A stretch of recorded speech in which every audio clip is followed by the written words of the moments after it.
So we pick up Acts chapter 21 in verse 17 here, and we're continuing in this narrative, really telling the story of how the church has just absolutely exploded upon the known world.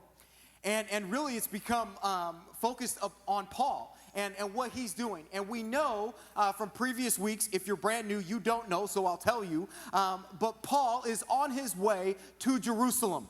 And he's on his way to Jerusalem, and as he's on his way back to Jerusalem, he's bringing a gift, this love offering that has been generated from all these churches that he's helped plant all throughout the Roman Empire. And he's coming with representatives, and they're on their way to Jerusalem. As he's approaching Jerusalem, he is told over and over again by different people prophesying to him that imprisonment and affliction awaits you in Jerusalem. Don't go. But Paul, knowing he's being called and led by the Holy Spirit, pursues and is going to Jerusalem, knowing that this is what awaits him. And so as he enters Jerusalem, we pick up in Acts chapter 21, verse 17, and it says this: "When we had come to Jerusalem, the brothers received us gladly on the following day. Paul went in with us to James, and all the elders were present. After greeting them, he related one by one the things that God had done among the Gentiles through his ministry. And when they heard it, they glorified God. And they said to him, 'You see, brother, how many thousands there are among the Jews of those who have believed. They are all zealous for the law. And they have been told about you that you teach all the Jews who are among the Gentiles to forsake Moses, telling them not to circumcise their children or walk according to our customs. What then is to be done? They will certainly hear that you have come. Do therefore what we tell you. We have 4 men who are under a vow. Take these men and purify yourself along with them and pay their expenses so that they may shave their heads. Thus all will know that there is nothing in what they have been told about you, but that you yourself also live in observance of the law.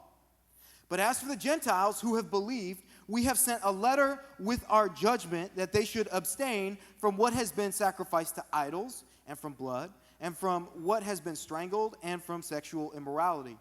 Then Paul took the men, and the next day he purified himself along with them, and went into the temple, giving notice when the days of purification would be fulfilled, and the offering presented for each one of them." So, Paul enters into Jerusalem with his team, obviously filled with all kinds of different emotions. In one sense, he's excited. He's missing these elders, these leaders of the Jerusalem church. He's excited to see all that God has done. He's excited to be back there and hang out with them and to share all that has happened. So in one sense, there's that emotion, but then in another sense, there is the unknown, or really the evil of the unknown, knowing that he doesn't know how he's going to be afflicted. He doesn't know what's going to happen other than he is going to face pain and he's going to face imprisonment. And so he's got these different emotions as he's walking into the city. And it says, as he arrives, they received him gladly. Well, of course they received him gladly. He was coming with a whole bunch of money for them. And he brings this incredible offering from the churches. And they're so excited not only to receive that, because they've been in a time of great need, of famine, but they also are so excited to hear about what God was doing through the Gentiles and in these churches that were starting all throughout the known world. And so Paul is speaking to them with specifics about how God is moving, what he's done, people responding, how he's rescued him. And he's got all of these representatives from these churches with him, and they're sharing eyewitness accounts. That would have been a pretty awesome meeting to be at, as they're sharing all these incredible stories. And so they're really, really excited. And once again, we see even in this the humility of Paul. Because as he's sharing the stories, it's not, look what God did through me. Well, I mean, I just preached, and God just did something, and I know, look what God did through me. And like that's not Paul. Like, Paul just looked at himself as an instrument, a random instrument that God chose to use.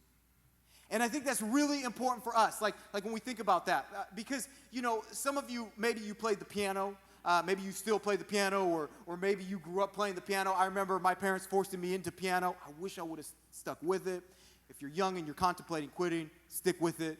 You'll regret it. And I remember there would be recitals. And for some of you that have played other instruments, there's recitals, and recitals are awesome. And you play, and you take a bow, and you do that. And then everybody responds, and they clap. And when they're clapping, they're not clapping for the piano. Like, they're not up there going, man, that piano is incredible. You know, we had the violin up here. No one's like, man, that violin itself is amazing. I mean, look at that violin is just sitting there. We're not like, wow, look at that. No, we're amazed at who is playing the instrument. We're clapping and responding to who is operating the instrument. I think for some of us in our lives, we get confused seeing the music that God is making with our lives and the impact it's having on other people, and we confuse ourselves for Him versus just the instrument. Paul didn't confuse that. Paul is like, I am just a random instrument that God, in His sovereignty, decided to use. And look at what God has done. And that's just this attitude of humility that we see, because who did they glorify as He's sharing these stories? They glorified God. God was the focus. It was all about Him. But then we see that the joy of the Jerusalem leaders was filled with some mixed concerns that they had. And word had traveled.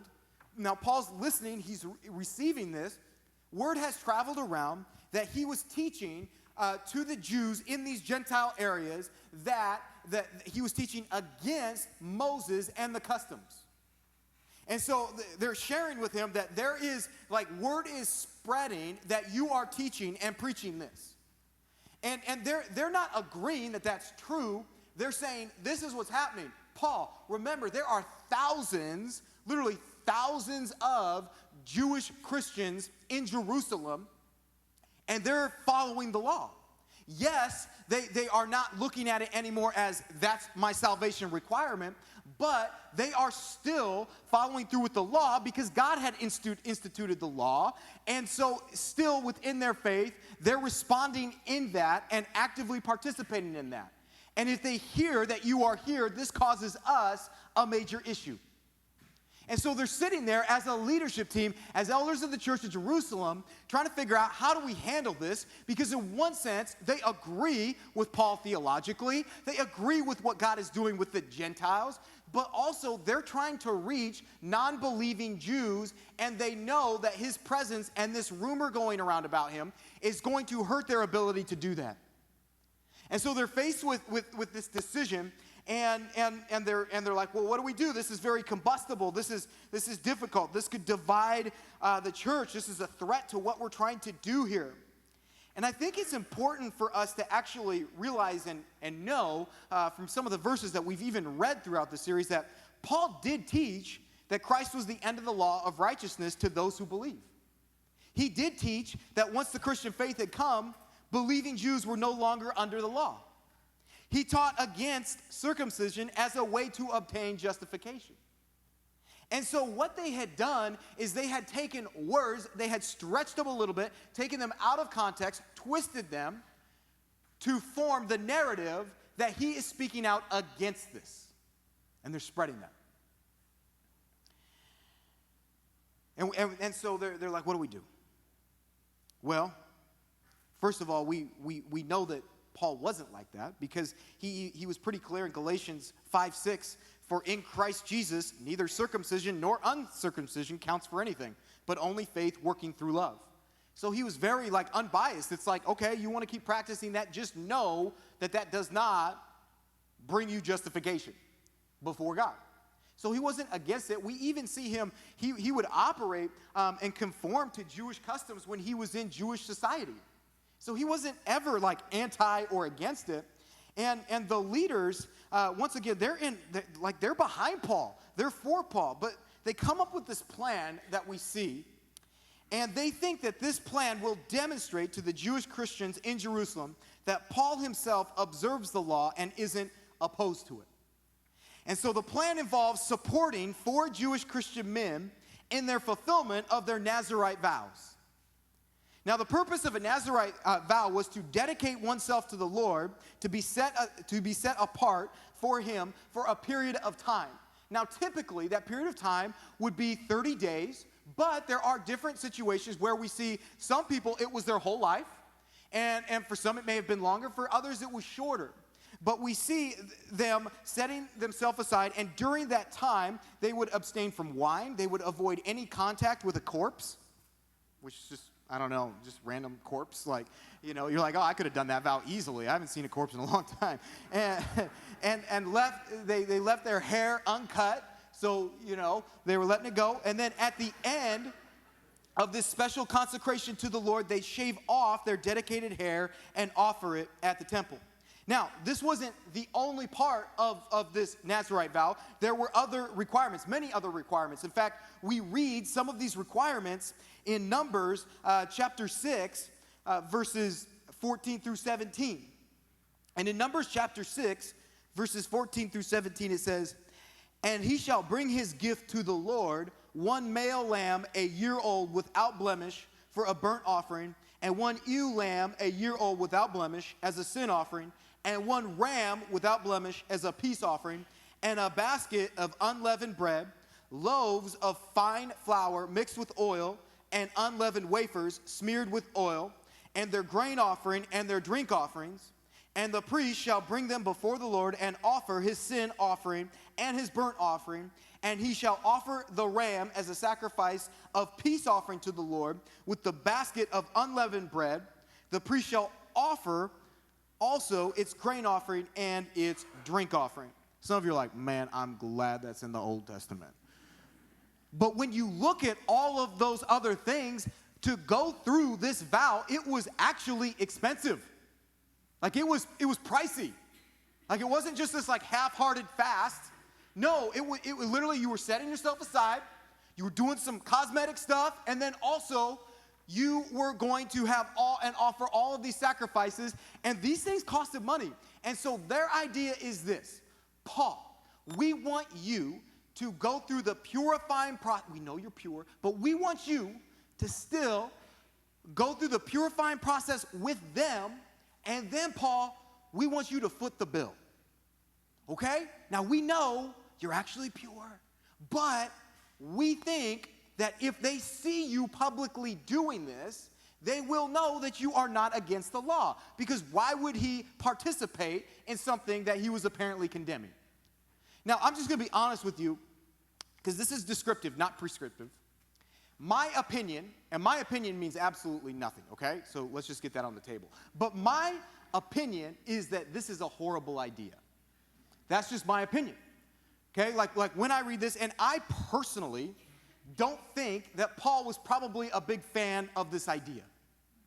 Because, and I understand the heart behind it, but I just, when I read this, I go, man, there seems to me to be other ways you could have handled this a little better, to communicate what you hope to communicate.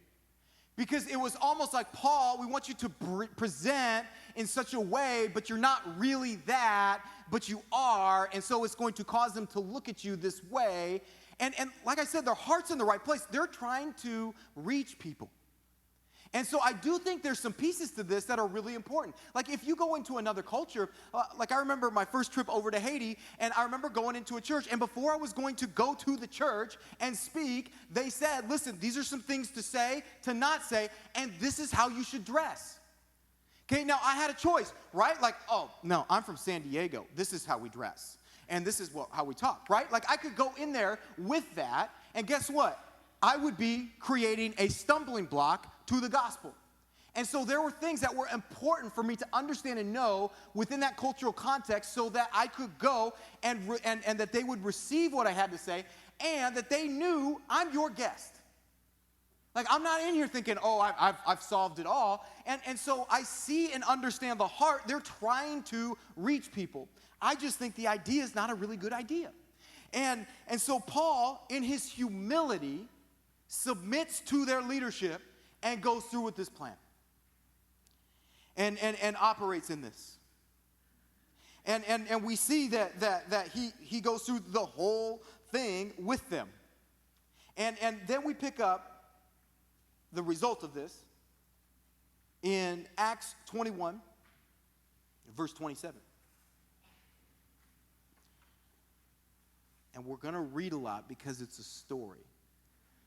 And I think the Bible's the best storyteller, so I'm just going to let the Bible do it. In Acts chapter 21, verse 27, it says, "When the 7 days were almost completed, the Jews from Asia, seeing him in the temple, stirred up the whole crowd and laid hands on him, crying out, 'Men of Israel, help!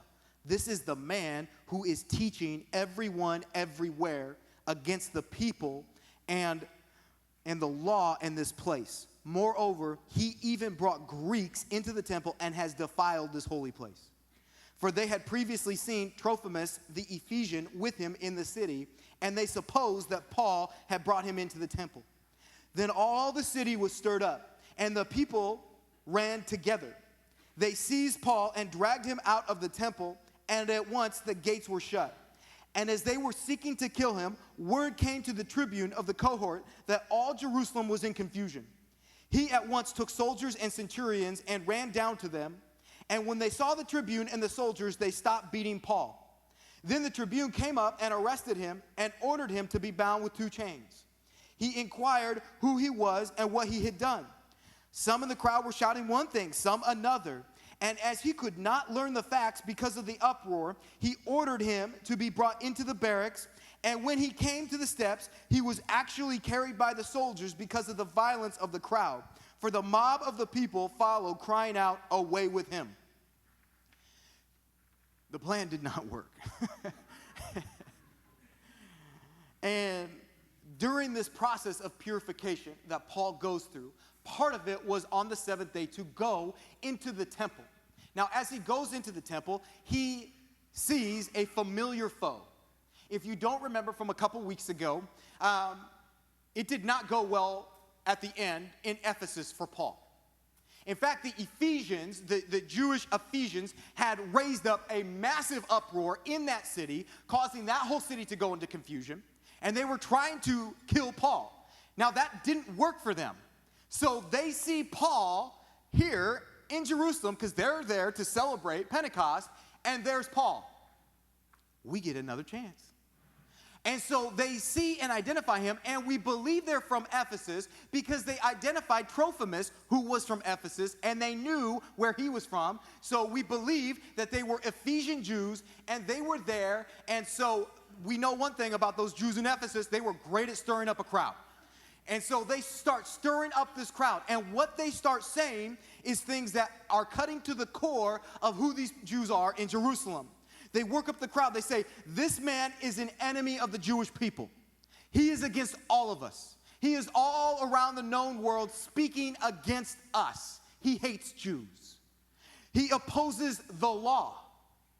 He's speaking out against the law that we observe, that we believe, that we're here to celebrate. He speaks against it." And then they said also, "And he also speaks against the temple." Now, this is a big deal. They're there like in front of the temple here. He speaks against that. Now, if you remember, Stephen and Jesus were accused. Part of their accusations was that they were speaking against the temple. And so these are very serious things. And then lastly, they say, "And he has brought Gentiles into the inner part of the temple." He's defiled it. And remember, they saw him do this.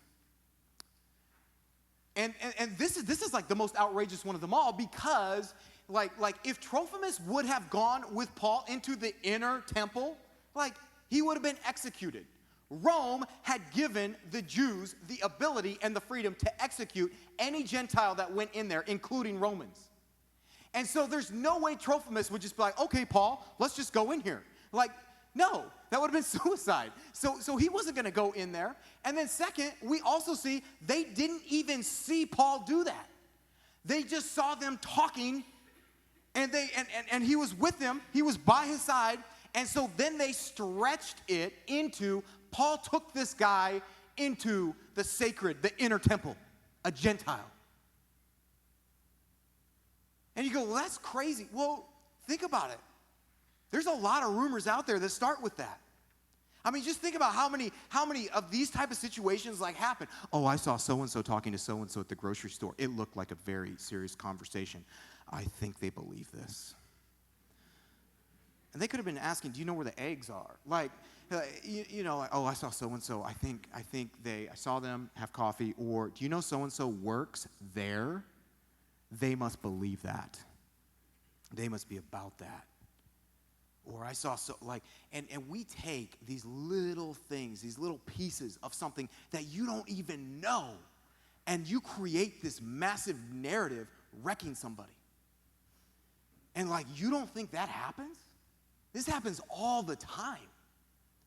And so we see them doing this to Paul, and they are riling up this massive crowd to the point where it gets out of control. They rush in there together into the temple. They drag Paul out, and they are beating him to kill him. They're taking out they're trying to kill him on the spot. And the only thing that saves him is the headquarters for the Roman occupation forces. Fort Antonius was right there overlooking that strategically, because that's where a lot of uprisings would happen. And so some soldiers, some guards see this, and they go and get the Roman commander, and they're like, you got to get out there. This whole city's going crazy. And so he goes down there, and he sees what they're doing to Paul, and they stop. They stop when they see he's there with all these soldiers. And they stop, and then he assumes, because of all that's happening, that Paul is an Egyptian terrorist. Because there's no way all of this could be created with anything but that. And so he starts asking the crowd, as he arrests him, he starts asking the crowd, what has he done? And there's all these different answers. It's so funny how that's continuous through Acts. This crowd doesn't even fully know, and they're saying this and saying that. And so he's like, well, I've got to ask him what's going on. And so he decides, we're going to take Paul, set him aside, and arrest him and take him back so we can talk to him. And as they do this, the crowd presses in again, and they literally have to pick Paul up because the crowd's trying to get at him again. I mean, they want to kill him. They're saying, away with him. Does that sound familiar with Jesus? And so we see this situation absolutely out of control. And then in verse 37, it says this. As Paul was about to be brought into the barracks, he said to the tribune, may I say something to you? And he said, do you know Greek? Are you not the Egyptian then, who recently stirred up a revolt and led the 4,000 men of assassins out into the wilderness? Paul replied, I am a Jew from Tarsus in Cilicia, a citizen of no obscure city. I beg you, permit me to speak to the people. And when he had given him permission, Paul, standing on the steps, motioned with his hand to the people.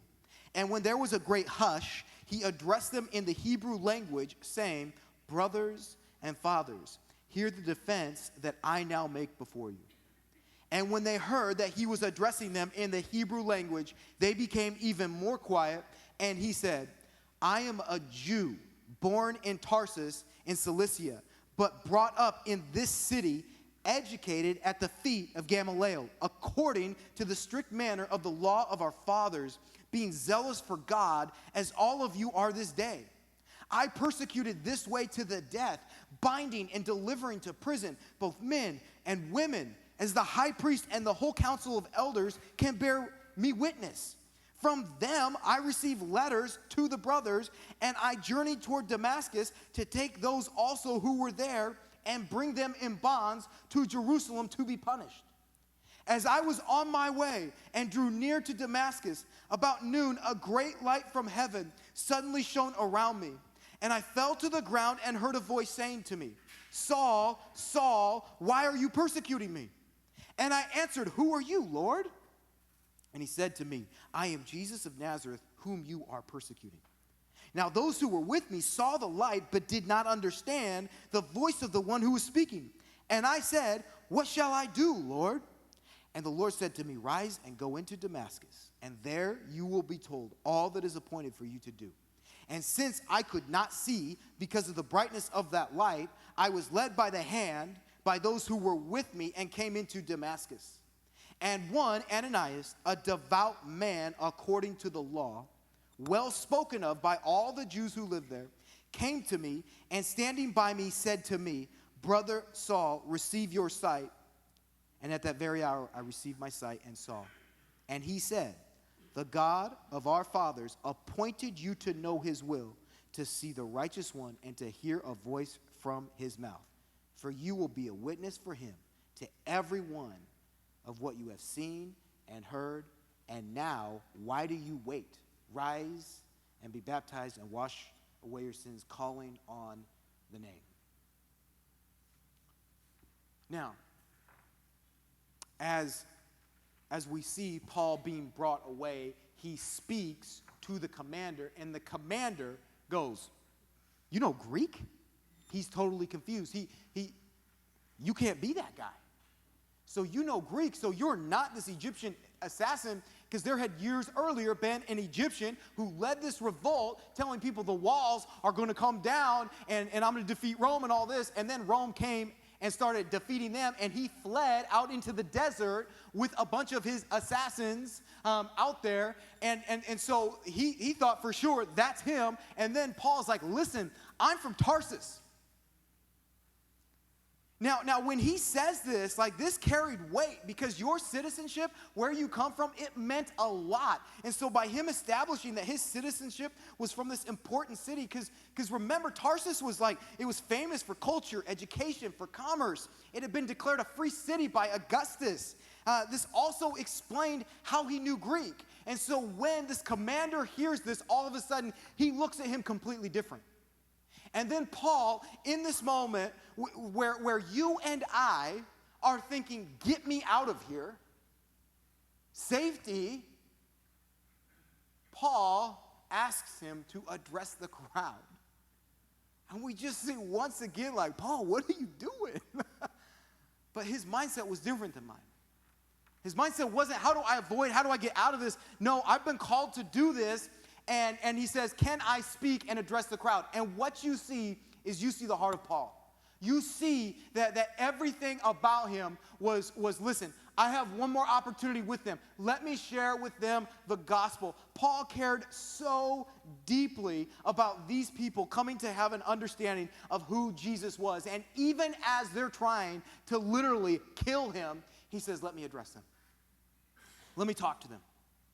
And in Romans 10:1, we see this heart, we see it lived out as he's talking about Israel. And he writes in Romans 10:1, brothers, my heart's desire and prayer to God for them is that they may be saved. And so we see that he's like, as he's about to address them, he is not like, how do I get what I want to say at them? How do I go at them? How do I convict them? How do I do all this stuff at them and demonstrate that I'm actually something and get them to understand who I am and have my agenda like forced down their throat? Like, no, that's not his heart. His heart is to preach the gospel to them because he loves them, which is so different than how you and I would respond, isn't it? Like, you're going to come at me? Okay. I'm going to come back at you. Okay, you're going to comment this, you're going to say this, it's not true, you're going to do all these things. Well, I'm going to defend myself, and I'm going to be aggressive in how I go at this. And I think a lot of us, we've got confused, like courageous versus aggressiveness. They're two different things. And what we see here is we get a window into the heart of Paul and the heart of God, as his response is not to force his agenda down their throat. His response is for them to receive the gospel. And so he speaks to them in such a way that it diffuses the situation. He speaks to them in their native tongue of Aramaic. And he speaks to them, and they're like, wait a second. This is a non-Palestinian, Greek preaching guy speaking, and I understand in my native language. And they stop. They're like, they want to listen now. And they start to listen to these words that he shares with them. And he begins his biographical defense by just telling the crowd of his Jewish heritage. Listen, this is where I'm from. I was raised, though, here. I was brought up in this very city. Listen, like Gamaliel, I was under his teaching. Like this is what I've come out of. Like he's telling them, like, I've been thoroughly instructed in the Old Testament law and the rabbinic traditions. He himself being a Pharisee and declared blameless. He said about himself in Philippians 3, 5, and 6, he talks about this. Circumcised on the 8th day of the people of Israel, of the tribe of Benjamin, a Hebrew of Hebrews, as to the law, a Pharisee, as to zeal, a persecutor of the church, as to righteousness under the law, blameless. Like, that's what I was. That's what I was about. And so as he's saying this, he's like, listen, I get it. This is how I've grown up. This is what I've been about. I was just like you. I see how you're zealous. Like, listen, I did the same thing. Like, I murdered Christians. I was all about that. And he's not just like, you know how some people like share stories and you kind of go, man, I don't know if that really happened. That seems a little stretched, you know, or as you get older, like that, or the fish grew, you know, and there's no one that was there, you know. It was like they were by themselves and it just happened, and that's not what Paul literally says, like, I was zealous, I was going after Christians, and guess what? The Sanhedrin can confirm this, because the Sanhedrin and the high priest, they gave me the papers. So they know how zealous I am. And then he shares how God supernaturally intervened in his life through the glorified Jesus Christ. And as he shares this, he also says, and there were other people there for that as well. There were other people that were like nailed, struck by the light, and they heard, they couldn't understand it, but they were there. Like, I wasn't by myself in the woods. It happened on a road. It was noon. And he's got witnesses. And then we see, and this is really important. This is something about this account that stands out, is he goes out of his way to describe Ananias. And he describes Ananias as a devout, law-abiding Jew who enjoyed the respect of all his fellow Jews in the city. So in other words, he's telling them that you need to know that the direction that I got from God came through the mouth of a devout, law-abiding, believing Jew who's well-respected. And so that was the primary mouthpiece for the resurrected Jesus Christ to give me what I was supposed to do. You just need to know that. And so what Paul is saying, if you're going to resist and oppose what I'm doing, you're not actually in opposition to me. You're in opposition to God, because, listen, I didn't go out and like create this. I didn't go, oh, I'm going to start questioning my faith. I'm going to start exploring what's out there. I'm going to go out by myself and just doubt all this and walk away from it. No, I was fervent in zeal in what I was going to do, and God wrecked me. He literally supernaturally stopped me.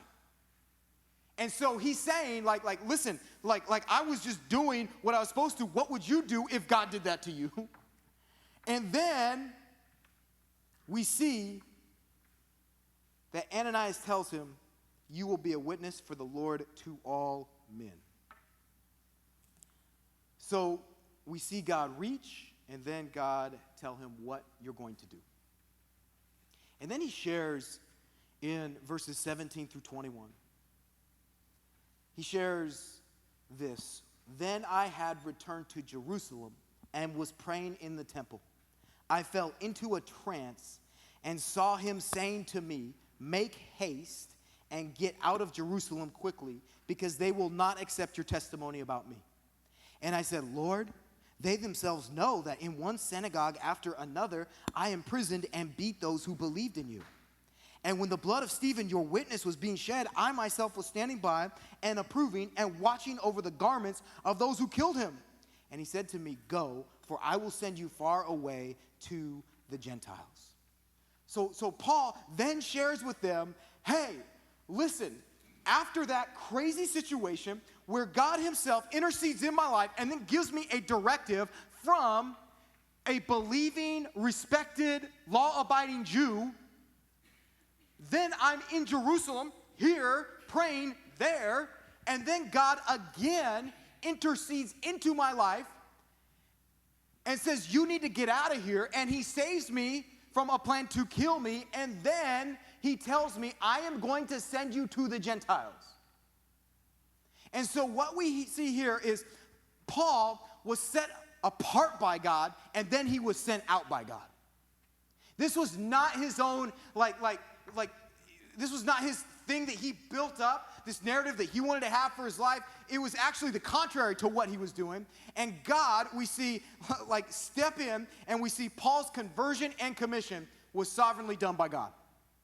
And so he said, listen, it's not about my agenda. It's not about what you guys believe right now or not believe. You need about me or what you heard about me or what these liars say about me. You just need to know I am doing this because God has intervened in my life and then given me this directive with my life, and I'm obedient to him. And then we're confronted with this question. Am I ready to give a defense for the hope that lies within me? You know, we see this in 1 Peter 3:15, where it says, but in your hearts honor Christ the Lord as holy, always being prepared to make a defense to anyone who asks you for a reason for the hope that is in you, yet do it with gentleness and respect. And what I see here is, because I think one of the most amazing things here is Paul defends his faith while sharing his faith. Did you catch that? He defends his faith while sharing his faith. And I think that's the question I just started asking myself, can I share my faith with someone while still defending my faith?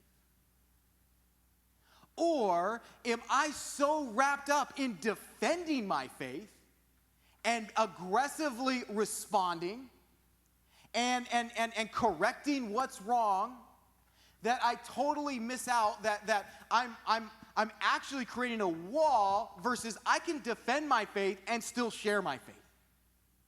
And I think that's really important for us because I think for some of us, we've lost sight that the whole purpose in defending your faith is so that person can come to an understanding of who Jesus is, not so that I can prove I'm right and they're wrong. And that's at the forefront of this. You guys, you need to understand, he has every right to just go crazy on this crowd. It is all lies. It is lies, and he is there, and he is beaten, he is hurt, and even in that moment, he is saying, I want to introduce you into who Jesus is and what he did with my life. And I just look at that and I go, man, it resonates with me how in 1 Peter 3:15 it says, yet do it with gentleness and respect. He did it in their native tongue. He did it in a way that would diffuse the situation. He didn't respond and go, ha, look at me, let's film this. I showed them, let's rally the Christians. No, that wasn't. His whole purpose was to defend his faith so that he could share his faith. Because he wanted them to know Jesus. He wanted them to know Jesus. He defends his faith by sharing his testimony. And that's so important.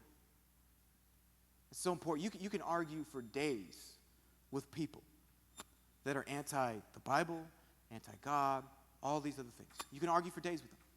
But when it comes to your testimony, I'm telling you, that is so powerful. And when you think about your testimony, I want to ask you, are you prepared? If your coworker says, hey, why do you believe what you believe? Or, oh, you're going to church? Why do you go to church? Like all that. And some of you are like, man, I run from that question. I hide. I take my break. And some of us, it's our neighbors, and it's situations that we come across, and we're like, how do I avoid that? And because we're not prepared. And we're not prepared to do it in a loving way, in a gentle way. And we need to ask ourselves why. Because people need to hear your testimony. You know, in the book of Revelation, which most of us are like, keep that away from me because it's crazy. But in Revelation chapter 12, verse 11, there's a crazy scene where Satan and his demons are trying to take God on in heaven. Not a good idea. And they are forced out, thrown back onto the earth. And it says, we will overcome by the blood of the Lamb and the word of our testimony. Your testimony is huge. And we see Paul defend his faith by sharing his testimony with them. And I want to just encourage some of us that have been so big and so aggressive. And how do I get my agenda? How do I get what I want to say in? Like, just sit back, and listen and ask yourself, is my heart that they would see Jesus and receive Jesus, or is my heart to win? And I look at this situation, and once again, I see Romans 10:1 all over it, that his heart is for these Jewish people to receive Jesus Christ. You know what? The world needs that. I'm more and more reminded of that. As we woke up today and all these crazy things happen. And people are looking and they're wondering and they're searching. And we have this hope that lies within us. If you follow Jesus, you have a hope that lies within you. You are called to be a light into the darkness. And I just want to challenge us because like you're not called out to leverage all that you know against these people. No, like our goal is to share the hope that lies within us in a gentle, compassionate way so that they even see Jesus in us in a situation that could be argumentative. Not because I don't care about them believing, but because I care about them believing. And so I just, like, once again, my heart goes out to us that literally have the hope that lies within us, and we're totally like, we're okay with having a lack of urgency with this, or it's just not that big of a deal, or, you know what, that's kind of an uncomfortable conversation. I'll let someone else handle that one. And God's saying, no, like, you've got an incredible story. This room is full of incredible stories of God intervening. You didn't, like, go out there and create it. God intervened and saved you. People need to hear that. Are you prepared to give an answer for the hope that lies within you? Let's pray.